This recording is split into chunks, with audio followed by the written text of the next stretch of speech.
Welcome, Janu, for the Wisdom for the Journey interview series. We are so glad to have you with us here today. For those of you that have not yet met Anu, I'll read her bio here shortly. And then after that, I'm going to turn it over to Anu to share a little bit more of her story with us. So Anu George Canjanathoppil currently serves as the Chief Executive Officer at IJM Canada. And she has 11 plus years of leadership experience with IJM, International Justice Mission, if you haven't heard of them previously. And in South Asia, she served as the Director of Operations, the Director of National Interventions, and the Director of Legal. During her time with IJM, Anu has worked extensively to impact justice systems by collaborating with state and local governments in South Asia.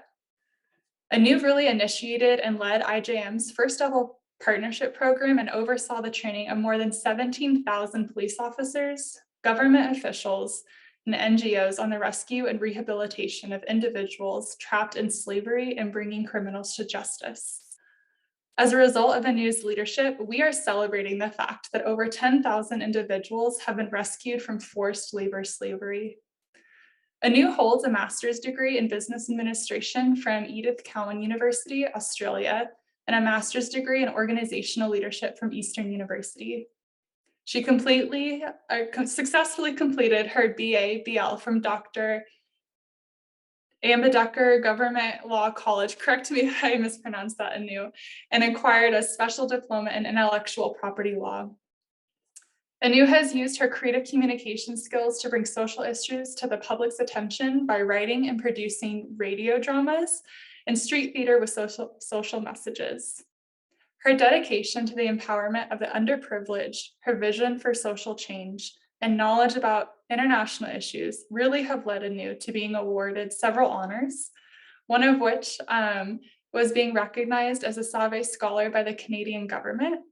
She then represented South Asia as a youth ambassador to Dhaka in 2003 through the National Cadet Corps with the status of diplomat as a cultural and military attaché, which I'm curious to know what that is.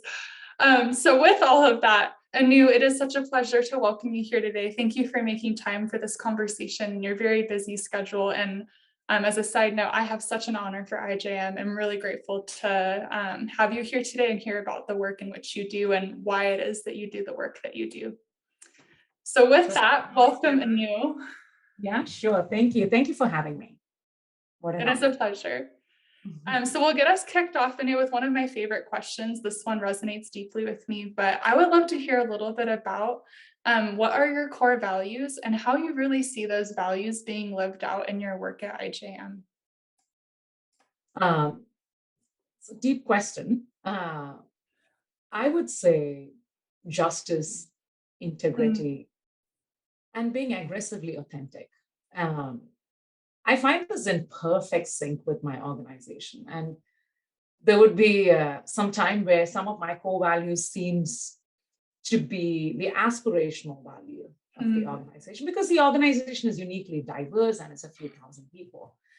But what I absolutely love about International Justice Mission is that we're always leaning in and always learning on and forever striving to do all of this with humility, whether it's bringing rescues to thousands or seeking justice and protection for millions. It has always been in partnership. It is never about I, me, myself as an organization or as an individual, but more of an Ubuntu, the knowledge that I am because of you. Yeah. I love that. I think that's one of the most powerful questions that we can consider for ourselves too, is really what are our core values and are we living those out in the roles and the organizations in which we serve? And it brings me such great joy to hear that like perfect synergy of who you are and who God has created you to be in the role that you currently serve at IJM. I think many of us hope to have that exact fit one day. It's a match made in heaven. We always don't get to, live that out at our workplace. So I feel absolutely humbled by how God brought me here. So, yeah. We love it. We're celebrating the fact that that is currently where you're seated right now. Anu, I would love to know, what is it that makes you feel really inspired or like your best self day to day? That's a three-part answer for you. Um, I love it. my colleagues, I mean, there Mm, has never been a day where I don't feel the pride of working alongside such an amazing group of people who are doing extraordinary things and making extra difficult choices for the world to be a safer place. For violence to be addressed requires showing up diligently and mm, faithfully, especially when it's so difficult to. And then when I get to see the survivors, not just the ones that my team and I have been responsible for, but especially the ones that I would have never gotten to meet in my entire life, whether they are from Africa, Europe, or a small child who was yeah. rescued from online sexual exploitation somewhere in Philippines. Because every time I get to see them, I remember that the work that I get to play a role in is but just a dot alongside the million other dots that my colleagues around the Mm, world are connecting. So the bigger picture that may have started from a small thing that I did today deeply inspires me. It could be a signature on a contract that helps better a process and thereby enables my mm, team to fundraise and thereby allows for 500 million people to be rescued by 2030. So just seeing that pattern is so inspiring. And last, but definitely not the least, my children. Uh, mm, I have twin daughters, and it's a good thing that I get to see them every day because the work of justice and when you're addressing violence on a daily basis, things can get dark, things can mm, feel hopeless. But I get to see them every day, and thereby get to be inspired every single day. The life that they lead now is that of absolute dependence and mm, also with a deep desire to be on their own. And I want to be in every single detail of their growing up and all of the changes. But then I also walk towards the everyday reality of the 40.3 million people who are in slavery and how much they depend on someone to just show up, to be able to have a chance with freedom, afraid to ask, forbidden to think, owned by a master. Such a just opposition, right? And such a yeah. contrast, such a wrong. And I see the courage of my daughters in the knowledge that they're safe, and I want that for the ones who don't. So I think these three things Mm, inspires me on a daily basis. Yeah. I love that. That is so beautiful. It's really seeing the body of Christ come together to serve the Lord and his kingdom in a day-to-day when we're one person serving in one role, doing one task at a time, but to really take a step back and acknowledge that we've been invited in to do this very worthy work and to bring children out of poverty and to provide justice for those that need justice. And I'm so glad to hear that you get to see your daughters on a day-to-day basis because I can't imagine that the work in the world in which you're in Yeah. it takes a toll, and it should. And so I'm very glad to hear that you get that re-energizing time with Oh, your yes. daughters, and that I'm sure they remind you of just take a moment, laugh, like today is a day, and we will approach the next day, Lord willing, with a different posture if today was a hard day. So I'm so glad that you get to have your two girls there to remind you of that. They ground you, but also release you, right? I mean, it's just, it's a fascinating gift, I think. And I sometimes I think, how did I do that decade of work in the field minus this gift Mm, of everyday encouragement and everyday motivation? But yeah, it's just a wonderful thing to I be love able to rely on someone who relies on you. Like Yeah. it's just yeah. That's wonderful. And that actually sets us perfectly up for the next question. So, Anu, I'm curious, as like on a day-to-day basis, besides what we all probably do, prayer, meditation, exercise, what is one thing that you do every morning before work to prepare for the day? And I would actually love to ask for you to answer that like today's state, but then also maybe 10 years ago before you had your girls. Like what Oh, was a rhythm or a pattern that you had established that was really healthy for you? that's actually an excellent question. Well, I wish I could fit in exercise. That's one thing I haven't. I'm like, totally want to. You made it sound like that's an everyday reality. Oh my gosh, I just feel like, Even if it's just walking around, cleaning up the toys that are left out, I'm like, great, that's we're yeah, getting our that's a movement, long we're getting our marathon. steps in if we're tracking steps.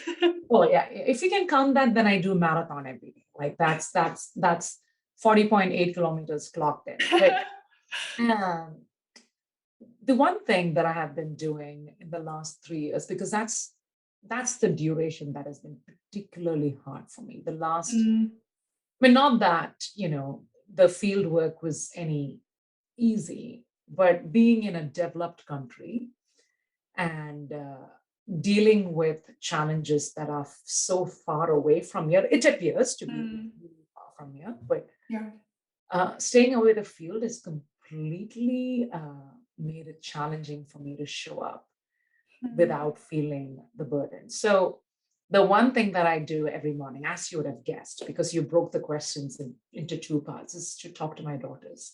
mm, I tell them three things, and I tell this every single day, and I tell them specifically when I'm changing their diapers, because that's when I get undivided attention.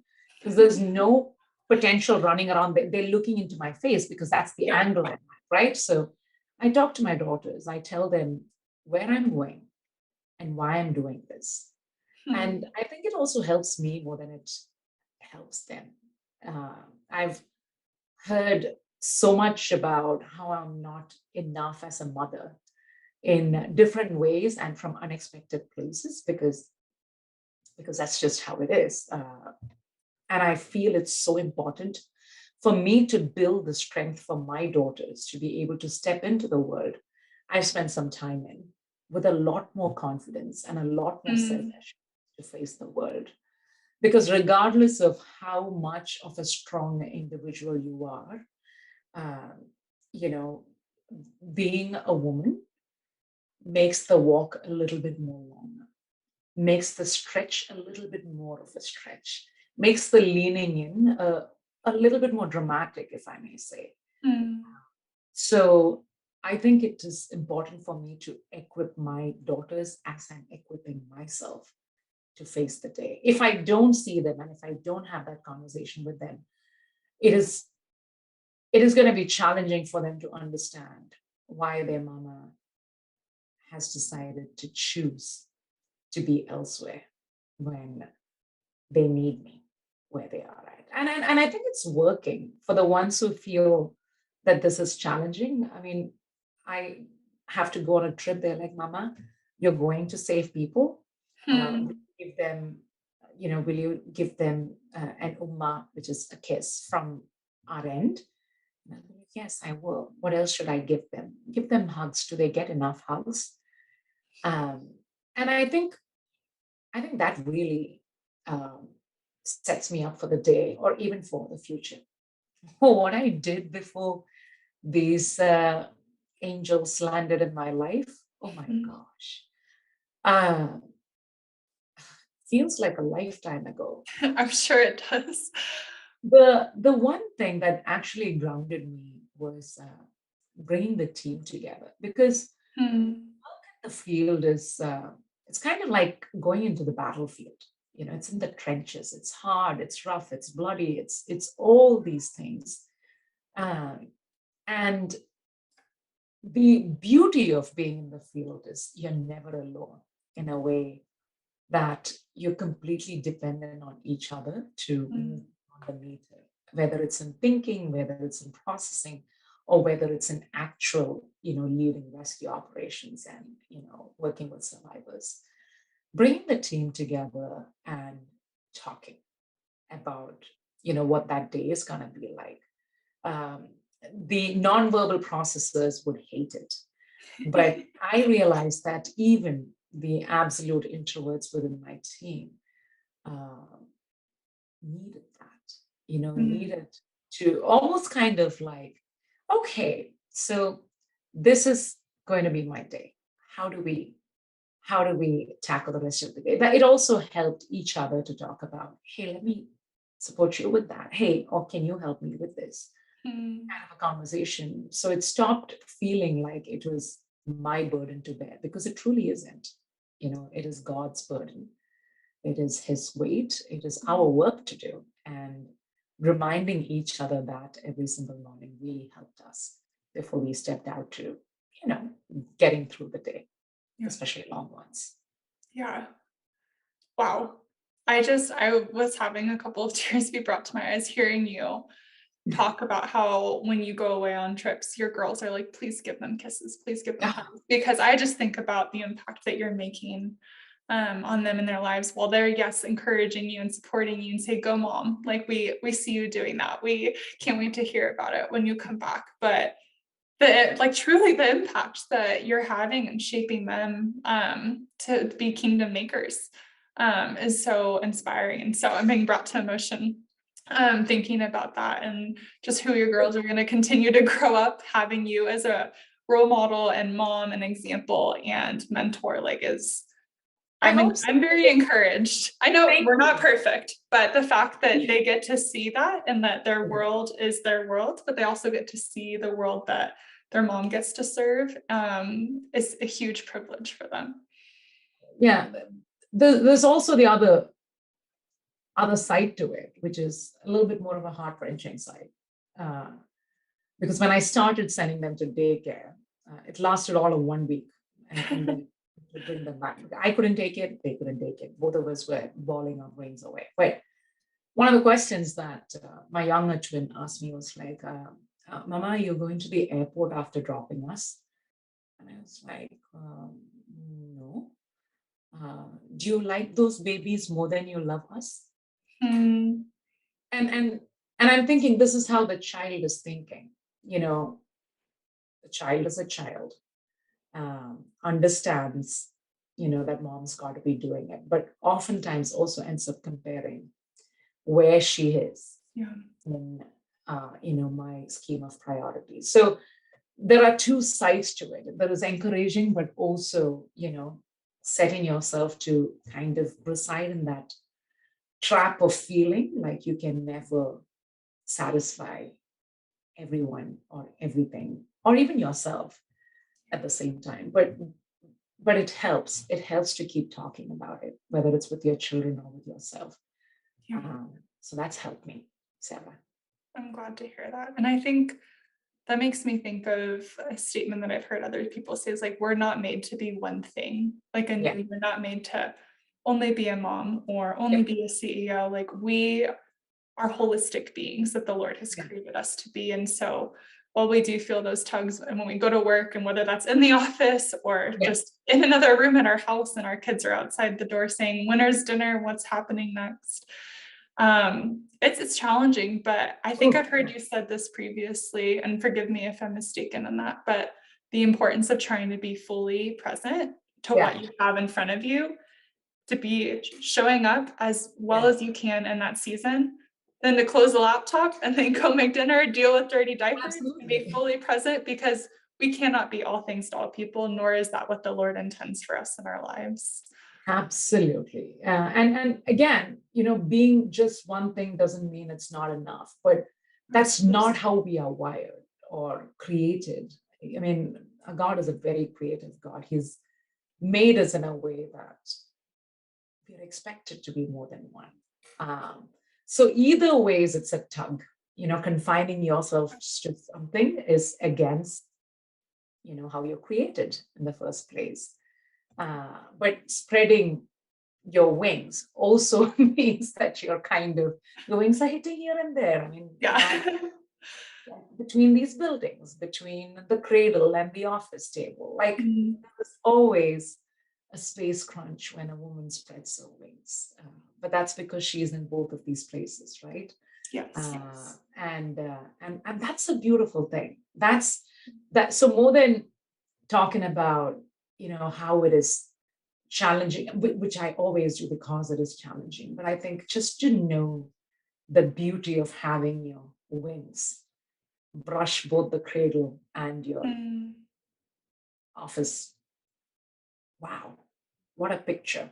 What a picture of, I don't know, so many wonderful things. When we were created. Yeah.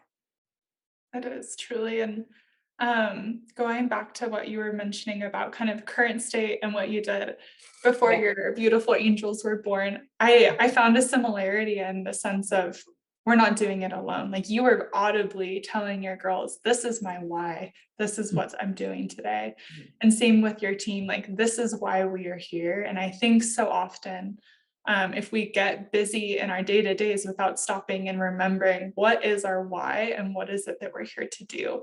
It can Yep. feel like drudgery, or it can be really Oh my God. unmotivating. And so I love that I hear in both of those situations, you're pointing back to your why and what it is that you're called to do and how it is that you're showing up for the Lord on a day-to-day basis, no matter what that looks like. And I just love that. Thank you. So Nu, I would love to now do a little bit more career focused conversation questions. I'm curious, when you think back into the career you've had thus far, what is maybe one important lesson that you have learned over your career that you think would be helpful to share?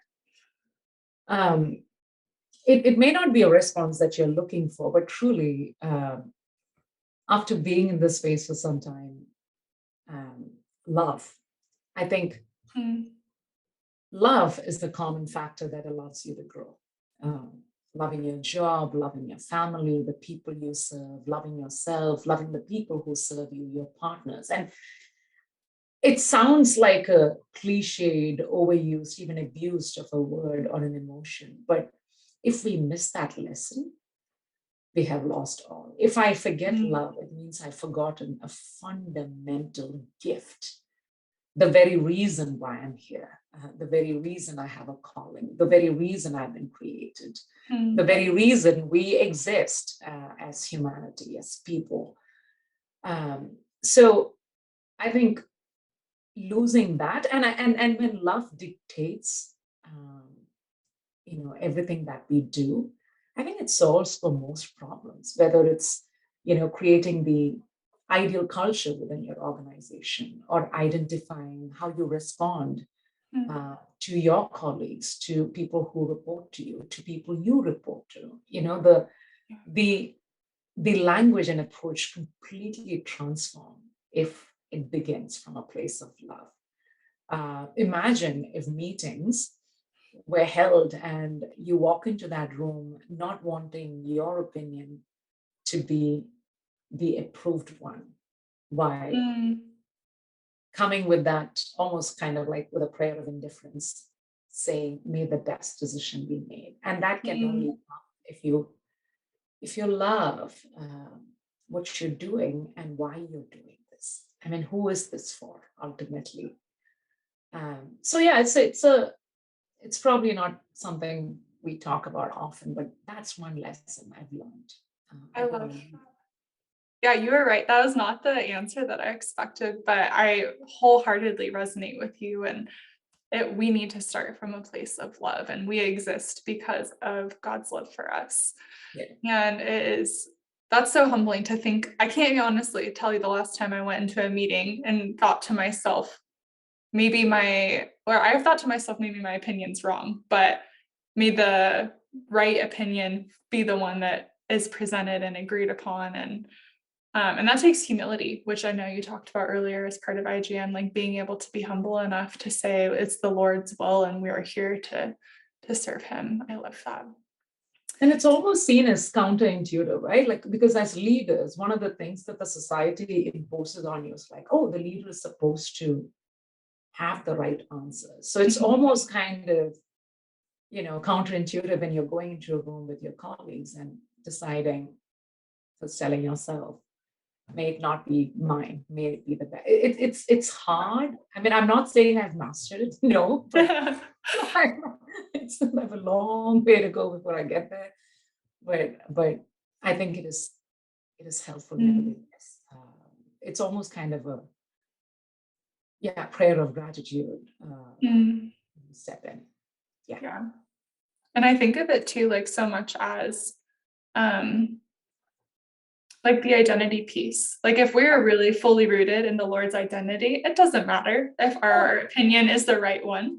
yeah. And to be able to take a step back and say, okay, Lord, your will be done in this space. And I know I'm humble enough. I'm not God. I will trust you in this. But that you're right. That's not the culture in which we Yeah. currently live. Leaders have the right answer. They drive forward without any hesitation. And so Yeah. I think it's actually incredibly powerful when a leader says to their team, what do you think? What is it that I'm missing? Let's work on this together. because that is when really all of the talents and the abilities that the Lord has given each of those individuals under your care and stewardship, the ability to shine and thrive. And isn't that what a leader should be doing? Caring well for the people around them and for the mission in which they're serving. Yeah. So Anu, thinking back a couple of years, I am a mid-career, early career, mid 20s something person working at a Christian nonprofit that I adore. And I would love to hear from you. Like, what is some wisdom or guidance that you would give to your 20-something self as you were just starting off in your career? Man, this is kind of like the wrong benchmark to have. Like,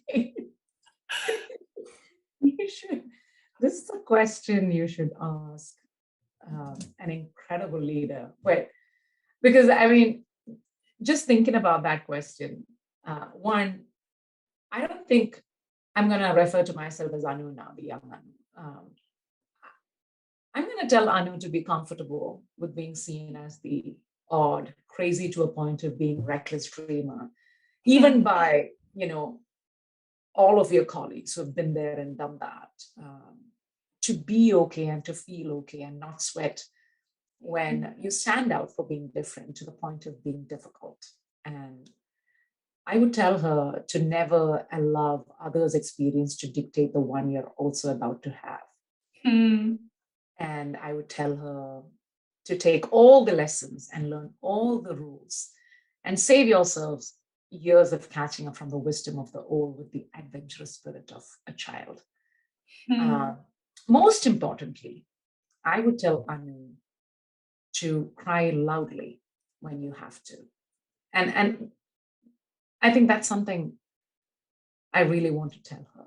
Cry when you want to, loudly and clearly, without the fear of being judged, because you know that the season of sorrow is soon going to be followed by a season of dancing and rejoicing. So cry away.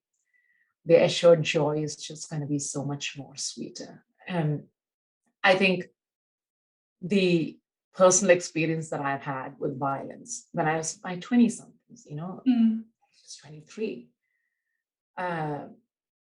Oftentimes, when I think of if I had an opportunity to go back to that same scenario, what it is that I would do differently, honestly, I wouldn't change anything.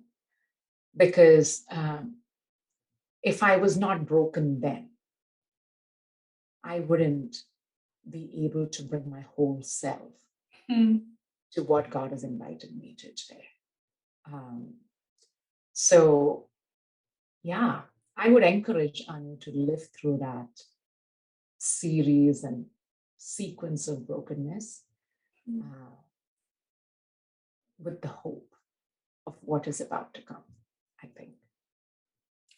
I love that. I know that is so powerful. So often we hear, I would do this one thing differently, and this is what I would say success looks like. And I think the reality, like, and the vulnerability in which you share of sitting in the sorrow, sitting in the hard seasons and the brokenness and the disappointment and unexpected, and how it shaped you to be who you are today, and how God has wired you with empathy and a heart of service for others. It's not an easy thing to say, like, it's not easy to say, I would choose this hard thing. But as a result, like, you have been refined in ways that you would not have been perhaps otherwise. And so it's really beautiful to hear you say that, and very challenging for us maybe earlier on in career that are in hard things right now, where we just want to push through it and move on to the next thing. But to really sit and say, Lord, what is it that you're teaching me in this season now? Or what is it that I need to do to humble myself? So beautiful. Thank you. Anu, I'm curious, who is someone that has perhaps dramatically impacted your career, and what was it that they did? If you were to think of like one person, one example that has had an impact on your career. I'll give you two. Great. Love it. No, a man that I worked for in a corporation taught me what I should never be when I became sometimes a toxic leader can teach you a lot more than an excellent leader, because we tend to pick on the bad things first than the good things. It's just how, human beings are wired. But then a leader who met me when I was barely 20, and he decided that I had the potential. This was again another corporate environment. He not only hired me when I was still studying, he also helped navigate the hard waters of a highly political corporate work environment, and built me and encouraged me and gave me bigger responsibilities, and never looked surprised when I succeeded. That's an important thing, and to me, it meant a great deal. Imagine I'm 20 something at that point, not almost heading an international university. He taught me the lesson, a very important lesson of not judging a book by its cover. Those years that I spent being, being his follower, or being his employee, really taught me how to look for nothing but the best in people. After that, anybody, whether I was interviewing or just been assigned people in my team, I would always find that there was something incredible about them that was so crucial, because somebody did that for me. So it is just so easy for me to be able to trust and work with whatever cards were dealt with, because it was done to me, or done for me. Yeah. That's beautiful. And I just love that, because the reality is, like, God has gifted us so uniquely in so many different ways. And for you to spend the time to maybe not see what's initially on the surface, but to dig deep and see the value that that person brings and see the best in them. Yeah. And having experienced that yourself, what that does for your ability to believe in yourself. Really, when you see someone else believe in you, it gives you a little bit more to say, I can do this. So-and-so believes in me. This is going to be hard, but here I go. And we're going to go for it. And that just brings such a sense of empowerment and courage. And so I'm so happy to hear that you're doing that for the people that are around you at this point in time.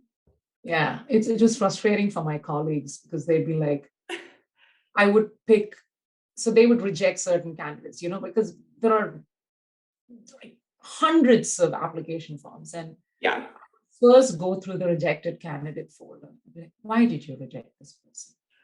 And then they need to explain why they rejected this individual, instead of passing it.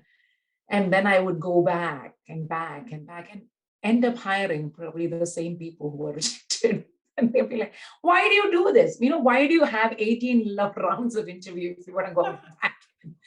Because, and they have turned around and done incredible things for the organization. Because, anyway, so I can be a very exhausting person to work with too, just before you celebrate me all through. No, I love it. I'm laughing because I once was in the talent acquisition space and can imagine the pain of being with a hiring manager such as yourself that wants to look at every candidate. And I laugh, but also I love that, because that's the intentionality. Like, hiring managers often are just, we got to get someone in, and to spend time and really be thoughtful about that. The saying, it's like much easier to hire someone than fire someone. You want to get the right person and for you to take the time to do that, I think, is worth celebrating. Perhaps maybe I wouldn't be celebrating if I was on the talent acquisition side dealing with that, but we will celebrate that from your seat. Thank you for being honest. I love it. Friends with HR, by the way. I still remember she would walk in like, I know, again. Are you doing this again? Are you doing this to me again? And then 3 years later, she'd be like, well, thank you for making the reject file. So, this is a question that often people don't like. So I'm curious to hear if this is one that you kind of agree with that camp. But this question is, if you could do just one thing over in your leadership career, what is it that you would do differently? So many things. Oh my God. You're basically looking at an accidental leader. I mean, this was not what I was going for. I was not thinking of leading anything.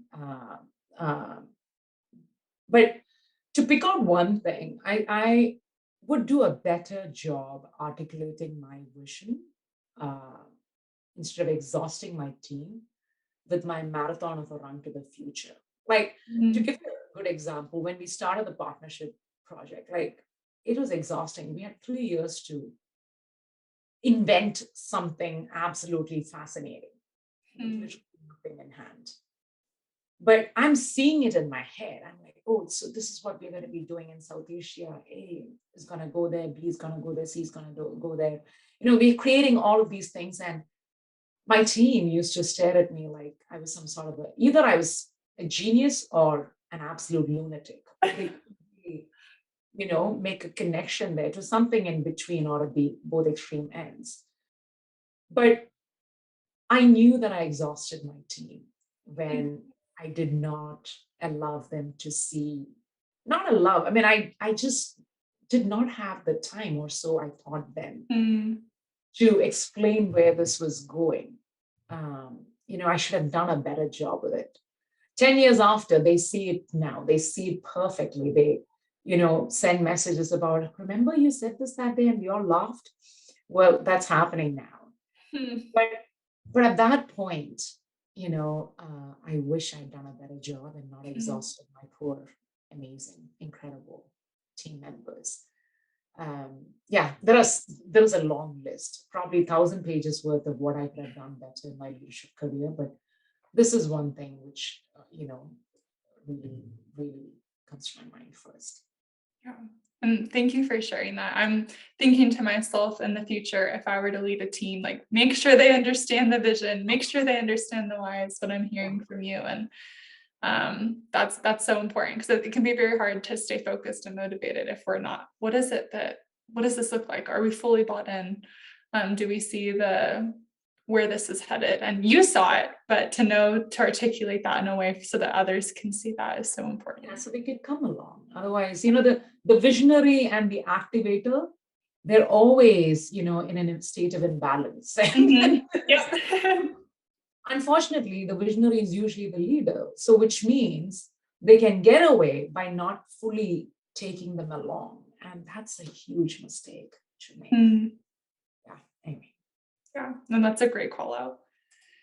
Anu, I would love to know from your perspective, your experience thus far, what is one thing that you would like to see either IJM or other NGOs do really to help to develop female leaders at their organizations? What comes to mind for you? Um, IJM has actually taken a very progressive approach for women in leadership. In fact, every single field office is a great example of how women in leadership are not just thriving, but also raising the bar to what a leader can be like. Mm, But I look around and it's hard not to miss that we don't see good enough leaders. And I'm calling it just as leaders because women and leaders, they go alongside very well. And at least in the North American setting, I feel outside of the organization, you don't oftentimes find women taking the lead. Um, the only way, nonprofits or corporations for that matter, um, can actually help develop female leadership is by making it very much part of their organizational culture. Um, and ask the difficult questions as to what is it that is making the walk to the CEO's office longer for a mm, woman versus a man. And then plan backwards. What are the spaces where that walk is actually slowing down? Because mm, I say this so many times, when a man is driving a car or getting to, a place in his career, he can totally ignore the stop signs, but a woman doesn't. She oftentimes follows the rules, whether mm, it's placed by the society, whether it's placed by anyone else, whether it's the road, whether it's life, whether it's family. So that naturally brings her to a place of disadvantage. So for organizations to take note of what takes that walk, the longest walk for a woman in comparison to a man, and shorten the distance. And how can we do that? One, like I mentioned earlier, by making it part of the culture. Two, introducing ways where early signs that comes in the way of woman progressing in her career are not just noticed but also removed. It Hmm. could uh, entry criteria in certain places make it so challenging for women at workplace. Like of the many things that the pandemic did, one of the many things that it did was equalize the workplace approach, because the otherwise very masculine defined work time Mhm. was now getting challenged because the pandemic forced it upon us. So hopefully, this is the time for corporations and nonprofits to take advantage of a change that has happened globally and make it an equal opportunity workplace for women. Because those barriers would slowly disappear if we make adjustments that suits her, and thereby benefit from her leadership. Because I can give an entire PhD thesis on why women in leadership is probably better an arrangement. The right leader is always better than arrangement in any organization, but specifically women in leadership is a great arrangement if the organization is really invested and interested to grow beyond what they already are. And an example that I can give from my field experiences, when I rescue a woman, you've probably heard this several times. Her freedom is infectious. She Hmm. takes it to every nook and cranny possible. She, and likewise, when you find a woman in leadership, she takes people along. She raises the bar.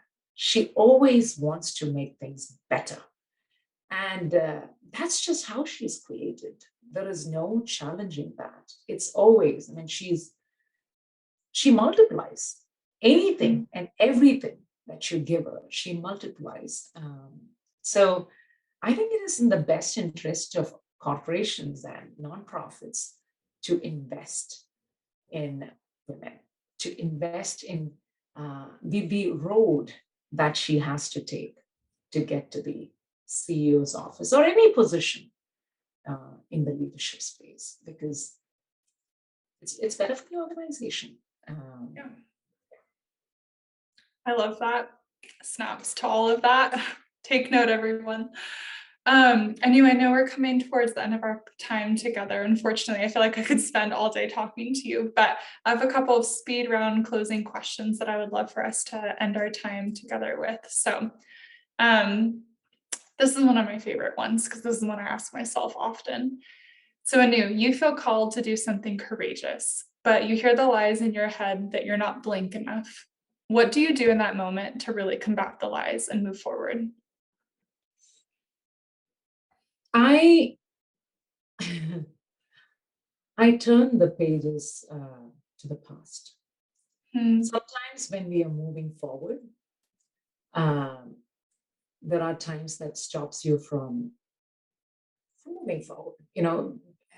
It is an everyday battle for most people. For me, this took some help. It's not something that I mastered over the years, but it took some help for me to say, okay, so this is where I am. I'm feeling like I'm not enough today. Let me rewind my life Hmm. to 10 years. What is it that I have done with a very broken self? And then I remind myself, oh, I didn't do it by myself. I had some help. Hmm. And I relied on that. And in fact, that is the only thing that got me here to a point where I'm big enough to think that I'm small enough. Hmm. Because to feel small, you need to have a certain standard in your head. To not feel enough, you need to have something that you're aspiring for that is beyond enough, which by itself is a gift because that's aspiration. You want to be better than yesterday. Hmm. Uh, and then rely on the same strength which carried me thus far. Not easy, uh, never easy. But then at that point, you're like, I know I don't feel it that way. I don't feel like I've got this covered. But what carried me thus far is going to carry me, far beyond, is what I tell myself. That is beautiful. I'm going to steal that and use that the next time that comes into my mind. So thank you so much for sharing that. I'm curious if you could be remembered for one thing in your life, in your career, what have you, what would you love to be remembered for? I'd like to be that one who gave even when I didn't have enough. The Mm, one who was joyful even when it was most difficult to. Just those two things would be enough to be remembered for, I think. Well, Anu, I know we're out of time. I just want to say thank you so much for your willingness to engage in this conversation today, for your vulnerability, for your courage, for your authenticity, and really showing up and sharing with us all aspects of your career and life today. As I mentioned to you earlier, I wish that we could keep the conversation going, and we can. People feel free to drop a chat, share what stood out to you from a news conversation today or what inspired you. I know I am leaving this meeting feeling inspired and re-energized to continue to do the good work that the Lord has called us to do. So Anu, with that, thank you so much for your time. We are so grateful here at the Alliance and wish you the best with the rest of your day. Thank you. Thank you, Sarah.